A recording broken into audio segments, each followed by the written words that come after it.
Assalamualaikum warahmatullahi wabarakatuh. Selamat siang adik-adikku. Perkenalkan, nama kakak Kak Asrina. Boleh juga dipanggil Karina atau Kak Asri. Boleh apa saja, yang penting masih nama kakak. Kakak adalah wali kelas 4 kalian yang baru. Sebelumnya, kakak ucapkan selamat kepada adik-adik semua yang naik ke kelas 4. Yeay. Mudah-mudahan di kelas 4 belajarnya lebih semangat, lebih rajin, lebih mandiri, dan lebih disiplin lagi. Amin ya rabbal alamin. Hari ini, hari Senin tanggal 20 Juli 2020, kita akan belajar pembelajaran pertama di kelas 4. Ya, ini adalah video pembelajaran pertama di kelas 4, yaitu tema 1, indahnya kebersamaan, sub tema 1, keberagaman budaya bangsaku. Pembelajaran 1, next. Pembelajaran ke-1. Nah, di sini mungkin kalian sudah pernah mempelajari tentang gagasan pokok dan gagasan pendukung. Di sini kakak akan mengulangnya kembali, menjelaskan agar kalian lebih paham.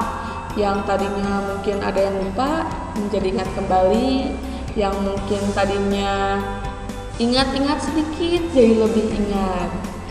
Baik, yang pertama adalah gagasan pokok atau ide pokok. Adalah gagasan atau ide yang menjadi pokok atau pikiran utama dalam mengembangkan paragraf suatu bacaan.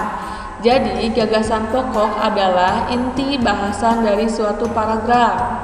Lalu yang kedua, jenis-jenis paragraf berdasarkan letak kalimat utamanya, yaitu A. Paragraf deduktif, yaitu kalimat utama yang dapat ditemukan pada awal paragraf. B. Paragraf induktif, yaitu kalimat utama yang dapat ditemukan pada akhir paragraf. C. Paragraf campuran, yaitu kalimat utama yang dapat ditemukan pada awal dan akhir paragraf.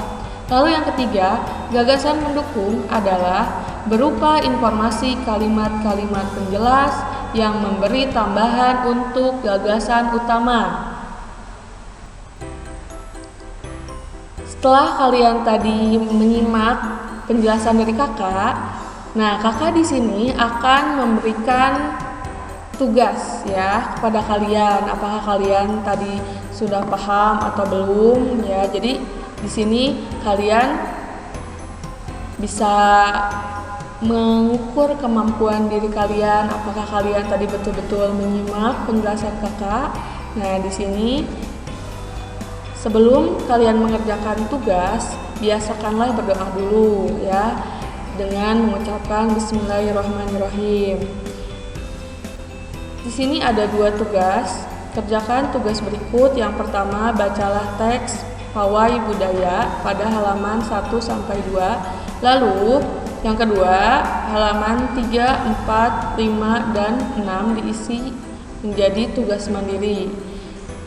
Di buku paket itu kan tugasnya tugas diskusi ya. Jadi di sini kakak rubah menjadi tugas mandiri. Oke, semangat untuk mengerjakan tugas pembelajaran pertama.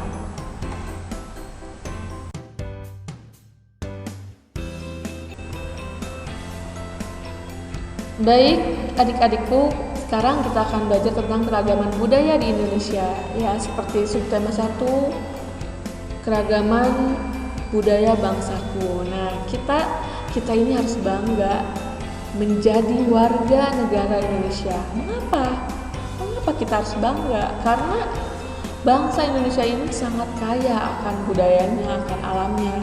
Pokoknya it's the best. Nah, di sini kakak akan memberikan beberapa contoh dari mulai pakaian adat dan rumah adat. Nah, seperti sebelah kanan kakak ada Aceh, lalu Jawa Tengah atau Jateng disingkat, lalu Bali, lalu Jawa Timur atau Jatim, lalu Kalimantan, lalu Papua.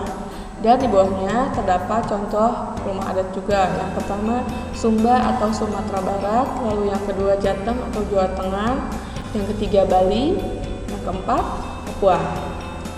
Lalu di sini kakak akan menjelaskan sedikit tentang suku. Nah, suku di sini artinya bukan kaki kita ya. Tapi di sini adalah secara umumnya suku diartikan sebagai suatu kelompok sosial yang ada di suatu daerah dengan ciri tertentu. Suku merupakan kelompok golongan sosial yang terdapat di kalangan masyarakat yang digunakan untuk membedakan suatu golongan yang satu dengan golongan yang lainnya. Jadi untuk membedakan suku atau golongan yang satu dengan yang lainnya, seperti suku Jawa, suku Sunda, suku Batak, dan lainnya. Seperti kita tahu kan kalau orang Jawa itu kalau apa aja opo gitu. Kalau bahasa Sunda kan apa itu naon, seperti itu. Jadi itulah yang menjadi keunikan di Indonesia. Lalu di sini ada ciri khas. Jadi biasanya tiap-tiap suku ini memiliki ciri khas tersendiri, seperti pakaian adat, kebiasaan adat, rumah adat, makanan khas, senjata tradisional, tarian daerah, dan masih banyak lagi ya. Lalu setelah kalian menyimak penjelasan kakak tadi, silakan kerjakan tugas halaman 8 sampai 9. Semangat! Baik, adik-adikku, yang selanjutnya kita akan belajar tentang alat musik. Pasti di sini semuanya pada suka yang namanya musik ya, nggak mungkin nggak suka. Nah, di sini kita akan mengenal tentang alat musik tradisional. Sebelum kita lanjutkan, kita harus mengetahui arti dari alat musik tradisional. Alat musik tradisional adalah alat-alat musik yang berkembang secara turun-temurun pada suatu daerah yang digunakan untuk mengiringi lagu-lagu daerah asal berkembangnya alat musik tersebut. Nah, di sini ada beberapa contoh.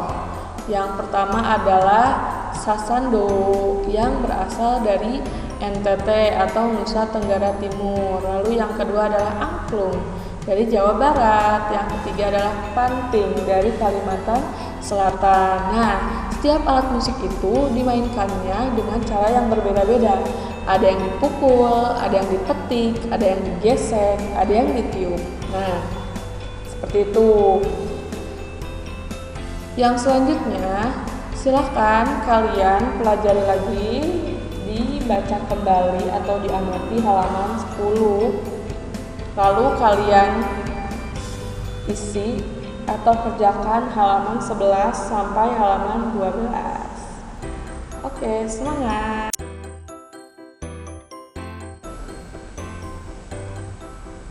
Baik, kita masuk ke pembelajaran yang kedua. Kita akan mempelajari tentang segi banyak. Apakah itu segi banyak? Mungkin kalian adik-adikku sudah pernah mempelajari tentang segi banyak. Nah, kakak di sini akan menjelaskan tentang segi banyak. Segi banyak merupakan suatu kurva tertutup sederhana yang terdiri dari ruas-ruas garis. Ruas garis itu disebut sisi. Jadi, ruas garis itu garis lurus yang membangun suatu bentuk benda. Nah, itu yang disebut sisi. Ciri-ciri segi banyak antara lain sebagai berikut. Yang pertama, segi banyak merupakan bangun tertutup. Yang kedua, segi banyak memiliki minimal 3 sudut atau paling sedikit memiliki 3 sudut. Lalu yang ketiga, segi banyak minimal memiliki 3 buah sisi. Yang keempat, jumlah sudut sama banyak dengan jumlah sisi. Yang kelima, sisinya dibatasi oleh garis lurus, jadi tidak ada yang melengkung.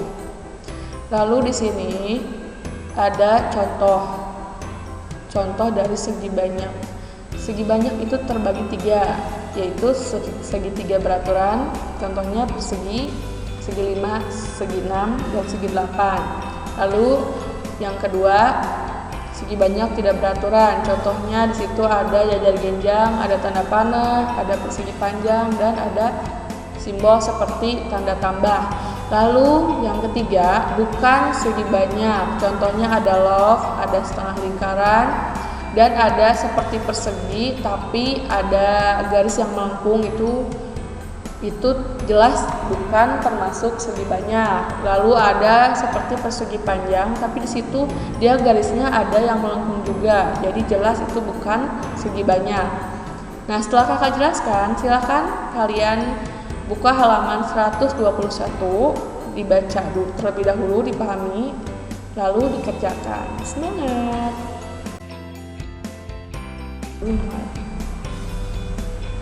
Nah, kita akan belajar tentang tanggram ya. Nah, di sini ada tanggram. Ada gambarnya, yang bawah berwarna dan yang atas itu urutan tanggram dari yang ke-1 sampai yang ke-7. Nah, di sini penjelasannya. Tanggram itu berasal dari bahasa Mandarin. Tanggram adalah suatu puzzle yang terdiri dari 7 keping bangun datar atau disebutnya tans ya. Jadi dalam tanggram itu ada bangun datar apa aja sih? Nah, di sini dijelaskan ternyata terdapat 2 segitiga siku-siku sama kaki yang besar yang warna biru dan merah, lalu 2 segitiga siku-siku sama kaki yang kecil, yang hijau dan yang ungu. Lalu ada 1 segitiga siku-siku sama kaki yang warna biru muda. Lalu ada 1 bujur sangkar kecil. Nah, yang warnanya orange. Dan 1 jajar genjang yang warna kuning. Nah, sudah tahu ya adik-adikku. Nah, di sini tujuan dari permainan tanggram adalah untuk menyusun ke-7 kepingan itu tanpa tumpang tindih. Jadi tidak ditindih-tindih, tidak ditumpuk-tumpuk. Nah, ini disusun menjadi suatu bentuk yang menyerupai binatang. Jadi kalau kita membentuk tanggram itu, maksudnya disusun gitu, bisa kita bentuk menjadi seperti bentuk menyerupai binatang, bisa juga menyerupai kapal. Jadi tergantung imajinasi kita gitu ya. Bisa juga berbentuk orang sedang menari, bisa. Nah, di sini kalian bisa baca kembali, bisa dilihat ya, disimak di halaman 23 sampai 24. Semoga kalian paham tentang tanggram ya, bisa dicoba di rumah. Kalian membuat bangun datar yang ada di dalam tanggram, kan itu ada 7. Coba di rumah dibuat, lalu kalian coba bentuk seperti apa yang kalian mau. Misalnya seperti perahu, ya coba dibuat dari 7 keping bangun datar itu. Oke, next. Nah, di sini di Indonesia ini memang sangat kaya akan alam dan budaya ya, maka harus kita lestarikan. Salah satunya yaitu permainan tradisionalnya ya. Jadi kan tadi kakak sudah bilang kalau Indonesia itu sangat betul-betul kaya akan budayanya. Nah, ini permainan ini termasuk budaya Indonesia ya, jadi harus kita lestarikan. Ini adalah permainan tradisional ya, bukan modern. Jadi melalui permainan ini kita bisa silaturahmi dengan teman-teman, bisa lebih dekat gitu, bisa menjaga kerukunan ya. Nah, di sini permainan tradisionalnya contohnya ada benteng-bentengan, ada galasin. Ya. Dan kalian bisa baca lebih jelasnya lebih lanjut di halaman 34. Kita masuk ke pembelajaran yang keempat. Sebelumnya kita sudah belajar tentang segi banyak beraturan. Sekarang segi banyak tidak beraturan. Bangun segi banyak tidak beraturan adalah bangun segi banyak yang sisinya tidak sama panjang atau sudutnya tidak sama besar. Ciri-ciri bangun segi banyak tak beraturan antara lain: 1. Panjang sisi bangun tersebut tidak sama. Lalu yang kedua, besar sudut bangun tersebut tidak sama besar. Nah, di bawah ini ada contoh bangun segi banyak tak beraturan antara lain: segitiga sama kaki, segitiga sembarang, segitiga siku-siku, persegi panjang, belah ketupat, jajar genjang, layang-layang, dan trapesium. Nah, sekarang kalian sudah paham kan tentang segi banyak beraturan, segi banyak tak beraturan, dan bukan segi banyak. Nah, ayo mengamati di halaman 46 dan kerjakan latihannya di halaman 50. Tuliskan jawabannya di buku tulis tematik. Semangat!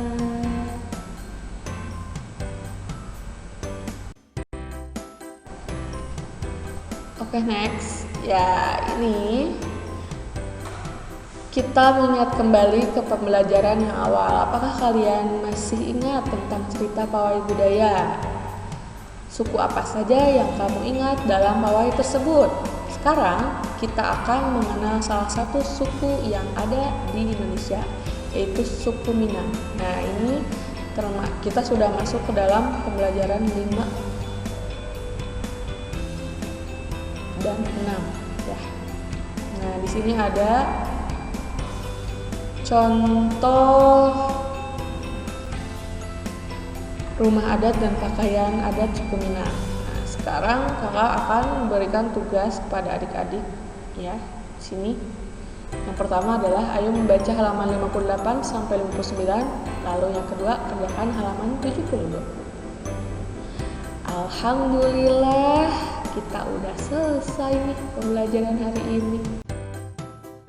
Adik-adik, nah, semoga yang sudah tadi kakak jelaskan bermanfaat bagi adik-adik semua ya, ilmunya bermanfaat. Semoga bermanfaat ilmu yang kita pelajari dan didapat hari ini. Amin amin ya rabbal alamin.